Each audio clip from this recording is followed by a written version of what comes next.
Bismillahirrahmanirrahim. On continue les notions de base concernant le diabète.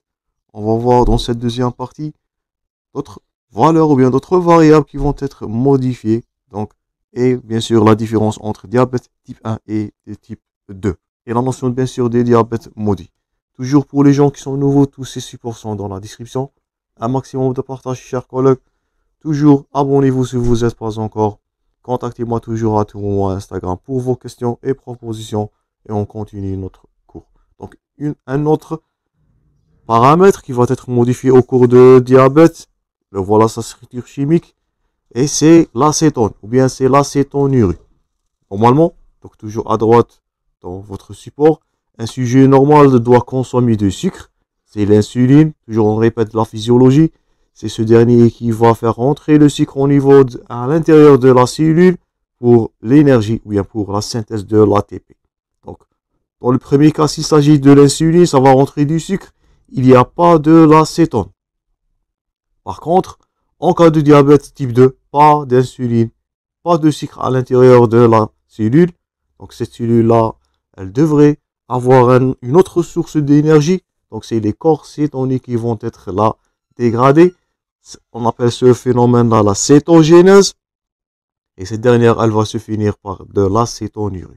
Donc, si on vous pose la question, chez un patient diabétique, diabète type 1, vous pouvez avoir de l'acétonurie qui va être élevé, surtout diabète de type 1 par déficit en insuline. On va voir quelle est la différence entre diabète type 1, déficit en insuline, et diabète type 2, qui est intolérance à ce dernier, tolérance à l'insuline. Donc, en cas d'hypoglycémie, ça vous allez voir, donc, à jeun, donc il y a peu de sucre dans le sang. Donc, l'insuline, il va être où il va rentrer le sucre à l'intérieur de la cellule, mais il s'agit peu de sucre. Il s'agit là d'une acétonurie, mais faites attention, c'est pas de grande abondance comme le diabète type 1. C'est ce qui explique ça, vous avez vu dans toujours votre sémiologie, l'odeur de pomme de terre, oui, l'odeur du pomme que vous allez retentir chez un patient qui est à jeun. On va revoir cette notion-là de l'haleine de pomme dans l'acidocétose diabétique, toujours dans les complications. Donc, sujet normal, pas de cétonurie. Sujet diabétique type 1, surtout par déficit en insuline, acétonurie 3+. Vous allez dépister ça dans les bandelettes. Chez un patient hypoglycémique ou bien à jeun, donc vous allez en association de l'haleine de pomme avec une acétonurie qui restera moindre par rapport au sujet diabétique. Les autres examens biologiques, donc ils sont dépendants du seuil rénal, donc la glycosurie, donc l'acétonurie premièrement. Vous pouvez avoir la glycosurie, donc la présence de glucose dans les urines. Donc l'acétonurie. Et deuxièmement, la glycosurie, toujours à dépister dans la bandelette urinaire. Donc, elle dépend du seuil rénal. Donc, en cas de diabète, ça c'est à retenir, il s'agit d'une augmentation de seuil dans le diabète et dans certaines néphropathies. Ou bien, ce seuil-là, il peut diminuer en cas de diabète rénal. Mais généralement, la valeur normale pour dire qu'il s'agit d'une glycosurie, c'est 1,5 g par litre dans les urines. Donc, si vous avez la présence de glucose supérieure à 1,5 g par litre, le seuil rénal là, il est dépassé, plutôt dans le sang, 1,8 g, le seuil rénal il est dépassé et on va noter là la glycosurie. Donc, cette glycosurie, elle ne permet pas de poser le diagnostic. Donc, le diagnostic, il est posé comme on avait vu la fois passée sur les 4 critères de l'OMS. J'insiste sur les critères, ils sont à retenir par cœur avec leurs normes. Mais il permet une surveillance qui est médiocre. Pourquoi? Parce que je répète, le seuil rénal de la glycosurie, il dépend de type de diabète, certaines néphropathies et même les diabètes rénaux. Donc vous allez noter une cétonurie, tout ça c'est à évoquer dans vos cas cliniques. Vous pouvez noter aussi de la glycosurie. Et vous pouvez noter de l'hémoglobine glyquée. Ça, on avait parlé précédemment, maintenant on va le détailler. Donc c'est quoi l'HbA1c? Donc c'est une hémoglobine qui est glycosée. Donc l'association de glucose, notez-vous bien sur quelle acide aminé, souvent posé comme question d'examen, au niveau de la valine N-terminale. Donc je répète, c'est une hémoglobine A qui est glycosée au niveau de la valine qui s'y situe au niveau de la région N-terminale de ce protéine, donc de cet acide aminé. Donc elle dépend de l'hyperglycémie. À chaque fois qu'on note une hyperglycémie élevée, le taux d'HbA1c il va augmenter. Ça c'est premièrement. Deuxièmement, ce taux d'HbA1c il dépend de la durée de l'exposition. À chaque fois que le patient il est exposé à ces hyperglycémies, on va noter de plus en plus la notion de l'hémoglobine qui est glyquée. Maintenant, quel est le rôle de cette HbA1c ou de cette hémoglobine glyquée? À noter, ça a souvent posé comme question d'examen.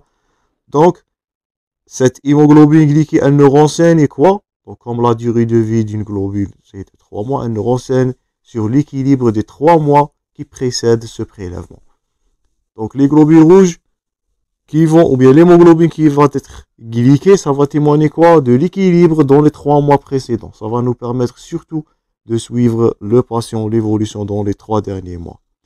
Mais malheureusement, cette hémoglobine, ou bien cette HbA1c, la valeur, elle est influencée premièrement, il pourra avoir de valeurs fausses en cas d'anémie. Donc, vous pouvez avoir un diabète et même avec un taux d'HbA1c qui est normal. Pourquoi? Il s'agit d'anémie, il s'agit de manque de globules rouges, il s'agit de déficit de l'HbA1c. Donc, c'est pour cela on ne va pas noter l'augmentation de l'HbA1c. Aussi, elle est altérée, cette valeur d'HbA1c, par l'hémoglobinose, l'inverse, l'augmentation, ou bien d'autres hémoglobinopathies. Donc, l'HbA, donc, ça vous fait rappel à l'hématologie. Donc, en cas de drépanocytose, ou bien en cas de thalassémie, donc les deux pathologies de structure et même de quantité, ou bien de qualité de globules rouges ou d'hémoglobine. Donc, hémoglobine glyquée, donc elle va varier aussi elle-même en association avec la glycosurée et de l'acétonurée. Elle nous renseigne cette dernière sur les 3 derniers mois. Elle nous permet de suivre le patient, mais faites attention en cas d'anémie, d'hémoglobinose, d'hémoglobinopathie, notez ces 3 critères-là. Ça peut influencer ou bien fausser, ça va vous donner de faux positifs et voire même de faux négatifs, même chez un sujet diabétique. Donc, d'autres facteurs ou bien d'autres structures à altérer, c'est la fructosamine. Donc, on a un test sur ça, c'est le test au fructosamine. Faites attention, lorsqu'on dira fructosamine, il ne s'agit pas de fructose, mais il s'agit quoi? De la glycosylation, et quoi? C'est de l'albumine. Donc, l'hémoglobine glyquée, l'HbA1c, c'est la glycosylation de l'hémoglobine. Par contre, on dit qu'il s'agit de la fructosamine, c'est la glycosylation. De quelle structure? C'est de l'albumine. Son dosage, cette dernière, elle nous renseigne de l'équilibre glycémique de quoi? De 3 dernières semaines. Donc faites attention, l'hémoglobine glyquée, ça va nous renseigner sur l'équilibre des 3 derniers mois chez le patient. Par contre, la fructosamine, l'albumine glyquée, elle va nous renseigner sur l'équilibre dans les 3 dernières semaines. Cette dernière, elle est très peu utilisée. On utilisera fréquemment l'hémoglobine glyquée. Donc, elle est utilisée surtout pendant la grossesse. Donc, cétonurie, glycosurie. Donc, tout ça sont des facteurs qui vont, ou bien ce sont des dosages qui vont vous craindre le diagnostic. Hémoglobine glyquée supérieure à 6,5 pour le suivi et la notion de fructosamine pour le suivi au cours ou bien d'une femme pendant la grossesse. Donc j'espère que c'est clair jusqu'à maintenant concernant les valeurs de normes. Maintenant on va voir les types ou bien la classification du diabète. Donc nous allons aborder au cours de ce chapitre le diabète type 1 et le diabète de type 2 surtout. Le premier, donc qui est un déficit en insuline à retenir. Le deuxième, donc c'est une insulinorésistance. Donc diabète de type 1, premièrement, il pourra être auto-humain ou bien idiopathique qui est le plus fréquent. Le diabète de type 2, donc il s'agit soit d'une insulinorésistance prédominante ou bien une anomalie de l'insulinosécrétion qui est à transmission prédominante. Donc, on va détailler dans ce cours le diabète de type 1 dans ses deux variétés, auto-humain et idiopathique. Le diabète de type 2, soit insulinorésistance ou défaut d'insulinosécrétion. Et la notion des autres types spécifiques, c'est la notion des MODY. Donc, ce sont des formes diabétiques liées à des anomalies génétiques. On peut citer plusieurs. Donc, s'il s'agit d'une anomalie au niveau du chromosome 12, qui est responsable du HNF1 alpha. Il s'agit du MODY 3. Au niveau du chromosome 7, de glycokinase, l'enzyme. Donc, ce sont des enzymes qui sont responsables de la synthèse de l'insuline. En cas de déficit génétique, on peut noter donc ce deuxième cas, le MODY 2. Vous pouvez les noter. Au niveau du chromosome 20, donc le HNF4A, le gène, donc qui est responsable donc là du MODY 1. Aussi d'autres anomalies au niveau de l'ADN mitochondrial aussi, qui est responsable de la synthèse de cette insuline. On va voir les MODY après le diabète type 1 et type 2, toujours dans l'enchaînement de secours. D'autres causes pourraient être un syndrome de insulinorésistance de type A, donc ça c'est les MODY. Un syndrome d'insulinorésistance de type 1. On peut noter le syndrome métabolique. On peut noter le lépréconisme héréditaire. Tout ça, on va détailler. On peut citer aussi comme d'autres maladies liées au terrain génétique, le syndrome de Rabson-Mendel. Le voilà. On peut citer le diabète lipoatrophique et d'autres causes. Donc, soit la maladie du pancréas exocrine. Donc là, c'est la maladie de l'hypoatrophie, ce que vous voyez dans l'illustration.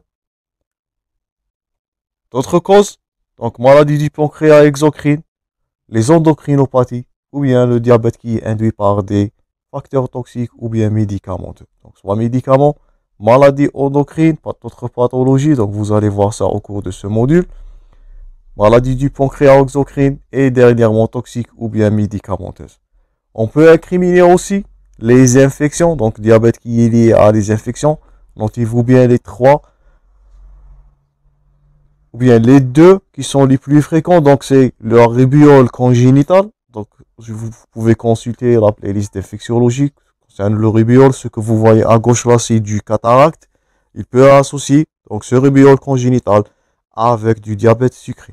Le deuxième virus, faites attention, c'est le cytomégalovirus. Ce dernier peut être responsable d'un diabète aussi dans ses formes néonatales. D'autres formes sont les formes rares de diabète immunologique, donc ça c'est le cytomégalovirus, ou bien d'autres syndromes génétiques parfois associés au diabète, et on peut citer donc comme cause de diabète le diabète gestationnel. Donc avant de conclure, on récapitule. On a premièrement le diabète type 1, diabète de type 2. On a troisièmement les MODY, donc MODY 1, MODY 2, MODY 3, qui sont des anomalies, je répète, de l'insulinosécrétion, pas de l'insulinorésistance.